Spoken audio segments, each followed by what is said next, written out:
Pagbasa mula sa unang aklat ng mga kronika. Noong mga araw na iyon, tinipon ni David sa Jerusalem ang buong Israel upang dalhin ang kaba ng tipan sa lugar na inalaan para dito.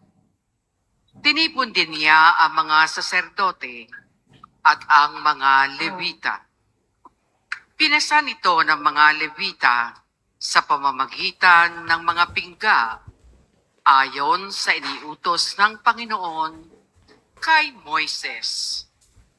Iniutos din ni David sa mga pinunong Levita na pumili ng mga kasamang marunong umawit at tumugtog ng kudyapi, alpa at pompya.